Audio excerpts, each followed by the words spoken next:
प्रत्येक मनुष्य के अंदर मालिक का नाम प्राकृतिक रूप से रमा हुआ है।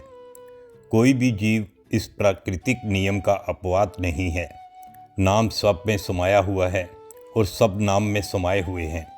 सबके घट में मालिक की ज्योति का प्रकाश है और सार शब्द विद्यमान है। यही सार शब्द ही जीव का सच्चा धन है। यही उसकी पूंजी तथा निजी संपत्ति है।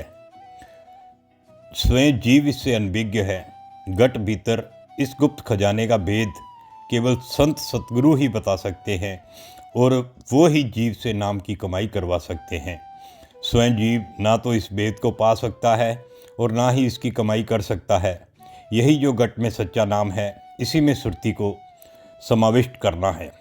परंतु सुरती दीर्घकाल से माया के आडंबर तथा पदार्थों में फंसी हुई है। इतने अधिक समय तक माया के संस्कारों में रची रहने के कारण वह सुरती अब वही रूप बन चुकी है। अब ये माया और मायावी पदार्थों को बड़ी चीज़ मानने लगी है। यही बड़ी भूल है, क्योंकि शरीर भी नश्वर है, उसके साथ आत्मा का स्थायी संबंध नहीं है। ये शरीर तो आत्मा को उसके कर्म अनुसार अस्थायी रूप से प्राप्त होता है और शीघ्र ही बिछुड़ जाता है। केवल सार शब्द जो घट में व्यापक है तथा आत्मा की निजी पूंजी है, ये आत्मा से कदापि बिछुड़ने वाला नहीं। वास्तविक भूल और धोखा तो यही है कि जीव अपनी निजी वस्तु को भूल गया है। उसकी निजी वस्तु तो आत्म स्वरूप सार शब्द है। माया के पदार्थ ना अपने हैं ना बन सकते हैं। ये आज तक ना किसी के बने ना बनेंगे। जिस प्रकार स्वर्ण और मिट्टी का परस्पर जोड़ नहीं लग सकता, क्योंकि दोनों एक धातु नहीं हैं। यदि कोई सोने को मिट्टी के साथ जोड़ देना चाहे तो दोनों का मेल नहीं होगा। इस प्रकार आत्मा तो अमर तत्व है। ये स्थायी और अनश्वर है। नश्वर तथा अस्थायी पदार्थों के साथ आत्मा का संबंध कदापि नहीं बन सकता। जीव तो अनेक जन्मों से अत्यधिक प्रमाद और धोखे का शिकार होकर माया के पदार्थों को अपनी संपत्ति समझ रहा है तथा आत्मा के साथ इसका जोड़ मेल करना चाहता है। सत्पुरुष इस धोखे से सचेत करते हैं, क्योंकि वे जानते हैं कि जीव भूला हुआ है।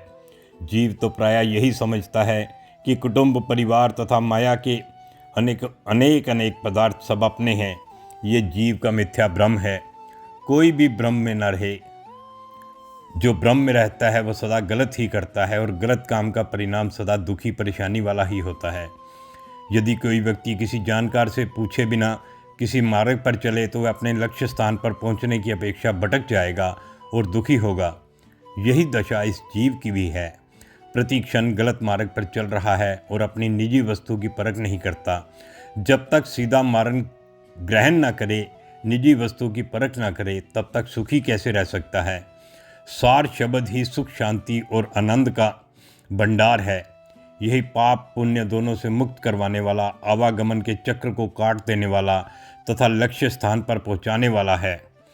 इसी नाम के आधार पर सृष्टि स्थित है। यही सबका आधार है और ये ही समझाने के लिए संत सतगुरु समय समय पर अवतार लेकर इस धराधाम पर आते हैं और हम जीवों को चिताते हैं और हमें नाम दान देकर अपने पापों के चक्र को नष्ट करके पुण्य कमाकर इस आत्मा को परमात्मा से मिलाने की विधि बताते हैं।